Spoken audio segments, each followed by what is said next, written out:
دوبارہ سجنا اس دنیا تے آنا نہیں دوبارہ سجنا یہ دسے آدناوا اتھے نیکیاں کمانی یہ دسے آدناوا اتھے نیکیاں کمانی ساکیم دین تیڑے ایویں ضائع نہ ونیاویں ساکیم دین تیڑے ایویں ضائع نہ ونیاویں چنگے عملاں تے ہوسی چھٹکارا سجنا ہوئے چنگے عملاں تے ہوسی چھٹکارا سجنا اس دنیا تے آنا نہیں دوبارہ سجنا اس مالک حقیقی نے سنیرے جد گلے سائے اتنا اتارا سی تلوائی تلے سائے اتارا سی تلوائی تلے ایک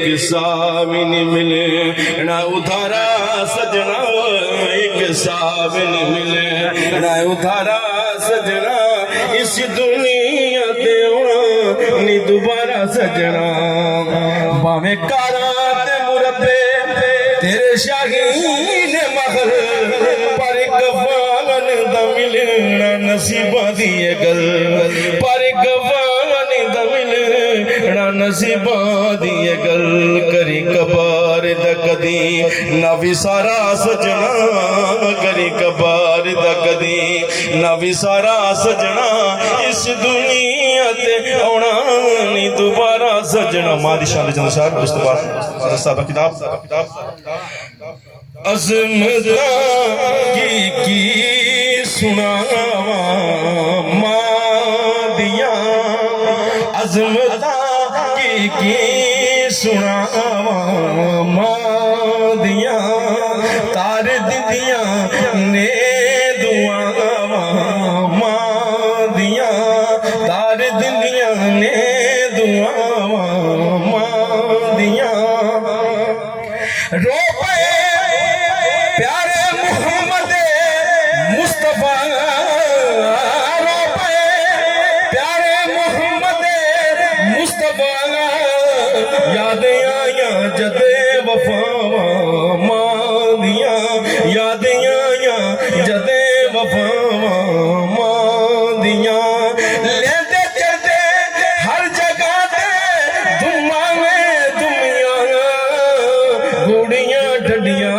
نے چھاواں مادیاں پتر جد تک گھر دے وچ نہیں آویدا پتر جد تک گھر دے وچ نہیں آویدا رہن بوئے تے نگاواں مادیاں الکما اصحابی رو کے آخ دے الکما اصحابی رو کے آخ دے ڈوب دنیا بدعاواں مادیاں ماں ہوئے حیات اجے پیکر پھر پتر بھی غوث سکلین بندا سیدہ خاتون جنت ماں ہوئے پھر پتر بھی سخی حسین بندا اچھا بول نہ ماں تو بول بیٹھی ماں سامنے لبا نوسی لیا کر جدو تینوں سکون دی لوڑ ہوئے میرے ماں دے دو کے پی لیا کر کملی والے سونے محبوب رب نے عزت موت کر کے وخا دیتی آندی اماں خلیمہ نو بیک کے دے کملی والے نے کملی بچھا دیتی صدقہ سونے نبی دی آل دانا ہوڑ سبنا تے عطاواں مادیاں تار دیدیاں نے دعاواں مادیاں تار دیدیاں نے دعاواں مادیاں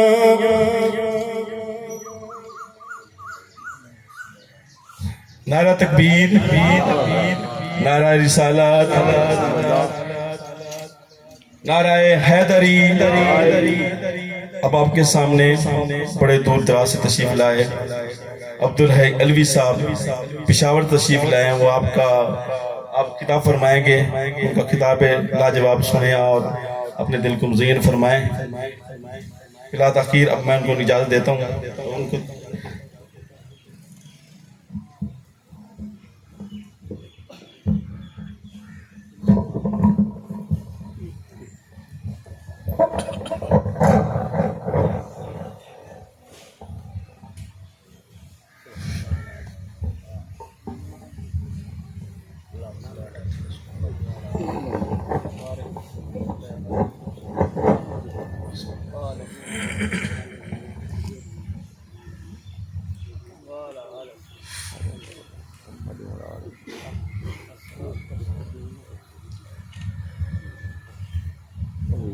نحمده ونصلي ونسلم على رسوله الكريم الأمين الحنين الرؤوف الرحيم سبحان اللہ. أما بعد أعوذ بالله من الشيطان الرجيم بسم الله الرحمن الرحيم سبحان اللہ. قل لا أسألكم عليه أجرا إلا المودة في القربى صدق الله مولانا العظيم. مولاي صل وسلم دائما أبدا على حبيبك خير الخلق كلهم سبحان اللہ. هو الحبيب الذي ترجى شفاعته لكل حول من الأهوال مقتحم. سبحان اللہ. قبل صد احترام علماء کرام، بزرگان دین، حاضرین مجلس، اللہ رب العزت کی توفیق خاص کے ساتھ آج ہم محترم استاد منظور صاحب کی والدہ مرحومہ کی روح کو ایصال ثواب کے لیے اس بابرکت مجلس میں شریک ہیں. اللہ رب العزت مرحومہ کے درجات کو بلندی عطا فرمائے. آمین. قرآن مجید فرقان حمید کی ایک آیت مبارکہ میں نے تلاوت کرنے کا شرف حاصل کیا.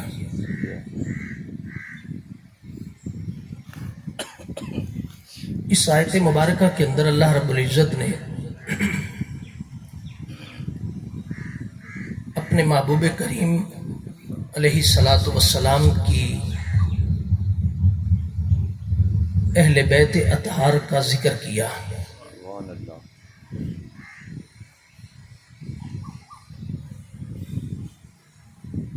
اہل بیت اطہار کا ذکر جو ہے وہ 3 حصوں پر مشتمل ہوتا ہے ہمیشہ سے. سبحان اللہ. ایک ہے فضائل اور مناقب اہل بیت اطہار، ان کے فضائل کیا ہیں، ان کی اہمیت کیا ہے. ہاں. دوسرا ہے اہل بیت اطہار کی زندگی کا فکری اور نظریاتی پہلو کون سا ہے، فکر کیا ہے ان کی. اور تیسری ہے شہادت اہل بیت اطہار. ہم کوشش کریں گے کہ تینوں میں سے کچھ حصے بطور سبق سننے کی کوشش کریں گے.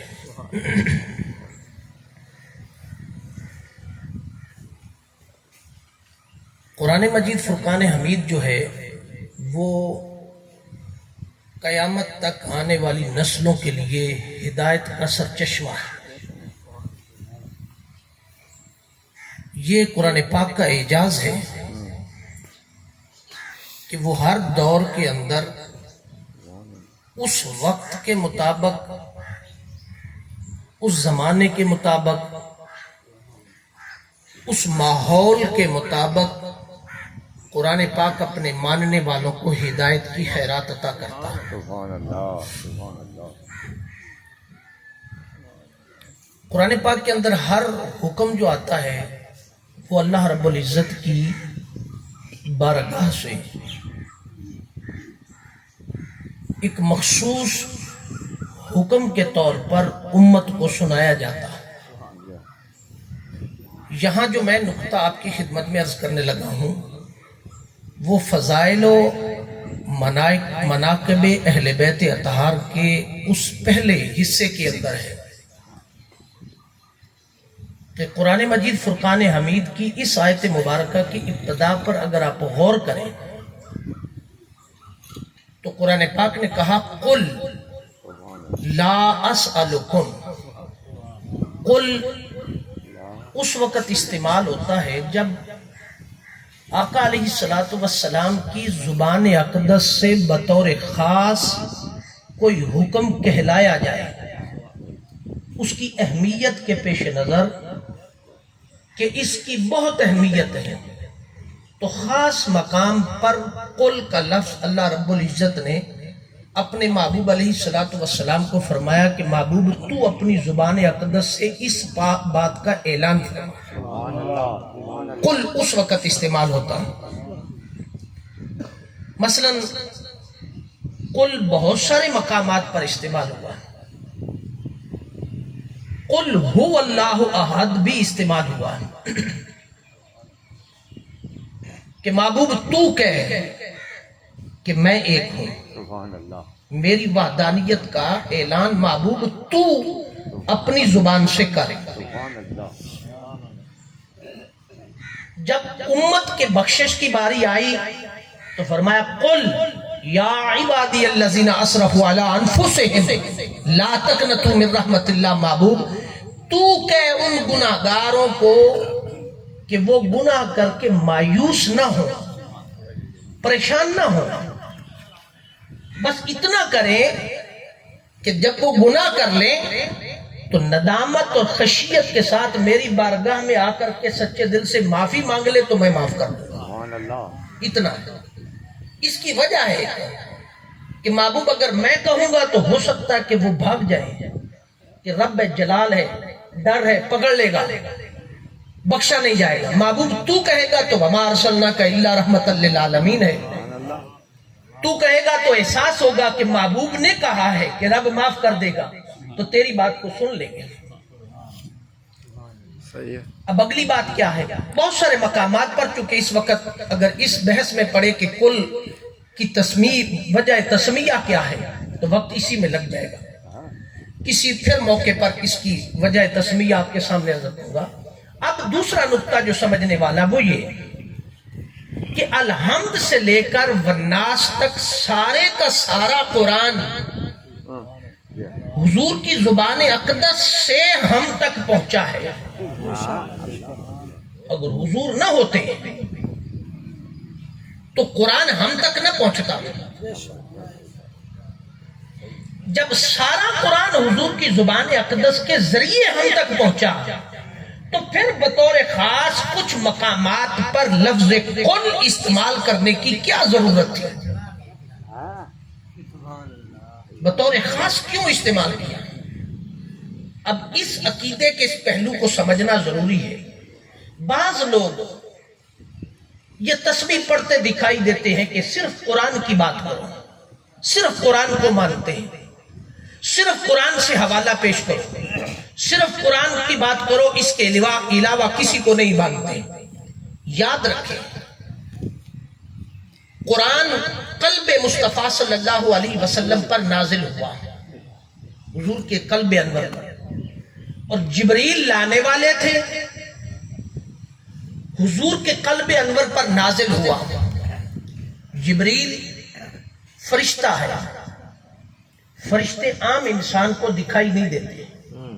جبریل کس وقت آئے، کیا لائے، کتنا لائے، کیوں لائے، کتنی دیر حضور کی بارگاہ میں بیٹھے رہے، کیا سنا کے گئے، اس بات کی صحابہ کو جو حضور کی مجلس میں بیٹھے ہوتے ان کو کوئی خبر نہ تھی کہ جبریل کب آتے، کب جاتے، کیا سناتے، کیا نہیں سناتے۔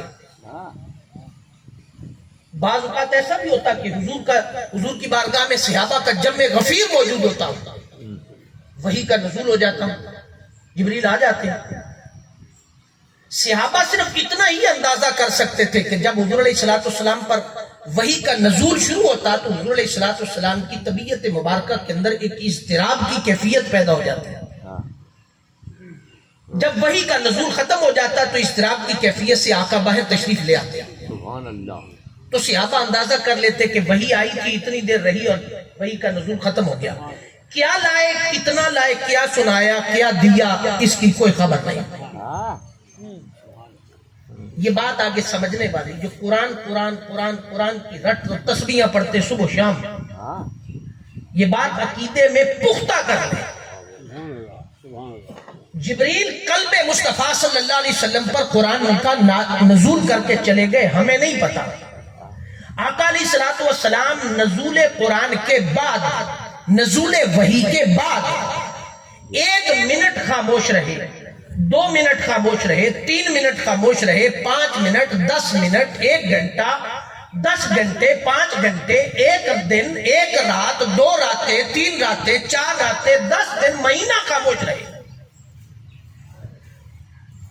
مہینہ گزرنے کے بعد آقا علیہ السلام نے صحابہ کو اکٹھا فرمایا, صحابہ فلاں تاریخ کو فلاں دن جبریل آیا تھا, یہ 2 آیتیں دے گیا ہے, اس کو سورہ النحل میں لکھ لیں, اس کو سورۃ توبہ میں لکھ لیں, اس کو فلاں لگا, اس کو فلاں جگہ, فلاں دن جبریل آئے تھے. کسی صحابی کی جرت نہیں ہوئی کہ وہ آقا کو اٹھ کر کے پوچھے, آقا 1 مہینہ پہلے والی بات آج کیوں بتا رہے, اس وقت کیوں نہیں بتائی. کسی کو جرت نہیں ہوئی کہ پوچھے آقا سے 1 مہینہ پہلے والی بات آج کیوں بتا رہے. جو کچھ آقا نے فرمایا صدقت یا رسول اللہ صلی اللہ علیہ وسلم, آقا جو آپ نے فرمایا وہ ٹھیک فرمایا. کسی نے نہیں پوچھا حضور ہو سکتا ہے کوئی آیتیں رہ گئی ہوں معاذ اللہ درمیان میں, ہو سکتا ہے کہ مہینہ پہلے ہی بات ہے, کہیں لکھا تو نہیں, ڈاکومنٹ تو کوئی نہیں ہے, یاد بھول گیا ہو, کوئی زبر زیر, کوئی معاملات, کوئی چیز رہ گئی ہو. جو کچھ آقا علیہ السلام کی زبان اقدس سے ظہور ہوا, صحابہ نے منو عن جو کچھ اس وقت اویلیبل تھا لکھنے کے لیے, پتھر, مٹی, درختوں کے پتے, جو کچھ تھا اس پر لکھ لیا اور یاد کر لیا. سبحان اللہ. کسی نے نہیں پوچھا آقا کوئی کم و پیش ہو گئی, کوئی بڑھ گیا, کوئی کم ہو گیا, کوئی کچھ نہیں, جو فرمایا پوچھنا. حتیٰ کہ کرتے کرتے کرتے 30 سپارے مکمل ہو گئے. آقا علیہ السلام نے فرمایا بس 30 سپارے اللہ رب العزت نے آپ کے لیے بھیجے, ان کو تلاوت کیا. کسی کی اتنی جرت بھی نہیں ہوئی آقا کہ ہو سکتا ہے 40 آئے ہو تو آپ نے 30 لکھوائے, 35 آئے ہو تو حضور آپ نے 30 لکھوائے, 25 آئے ہو تو حضور آپ نے 30 کیسے کر دی. کسی کی جرت نہیں ہوئی. آقا نے جو کچھ فرمایا وہ آج تک ہم لکھ رہے ہیں, سن رہے ہیں, پڑھ رہے ہیں, تلاوت کر رہے ہیں. اس سے پتہ چلا کہ قرآن کی نعمت اگر ہم تک پہنچی ہے تو وہ زبان مصطفیٰ صلی اللہ علیہ وسلم کا صدقہ ہے. اگر حضور نہ ہوتے تو قرآن بھی ہم تک نہ پہنچتا. پتہ یہ چلا کہ الحمد سے لے کر والناس تک قرآن پاک سارے کا سارا زبان مصطفیٰ صلی اللہ علیہ وسلم کا صدقہ ہے. تو پھر اس کے باوجود بعض مقامات پر کل کا لفظ استعمال کرنے کی وجہ کیا تھی؟ وجہ یہ تھی کہ کچھ خاص پیغامات تھے, کچھ خاص کام تھے, کچھ خاص امور تھے جن پر اللہ رب العزت نے زور دے کر کے کہا محبوب وہ ساری باتیں اپنی جگہ پر اہمیت کی حامل ہیں گے, مگر کچھ اعمال ایسے ہیں جن پر بطور خاص ریپیٹڈلی محبوب تو اپنی زبان اقدس سے ان کے سامنے تلاوت کر تاکہ انہیں پتہ چل جائے کہ ان کی اہمیت زیادہ ہے. ان خاص احکامات میں سے ایک حکم قُلْ لَا أَسْأَلُكُمْ عَلَيْهِ أَجْرًا, فرمایا اے امت 63 سالہ زندگی کی خدمات کا صلہ امت تجھ سے نہیں مانگ رہا. طائف کی وادیوں میں پتھر کھائے صلہ نہیں مانگ رہا, دندان مبارک شہید کروائے صلہ نہیں مانگ رہا, طائف کی وادیوں میں زخم ہوئے, بے ہوشی ہوئی, زمین پر گرے صلہ نہیں مانگ رہا.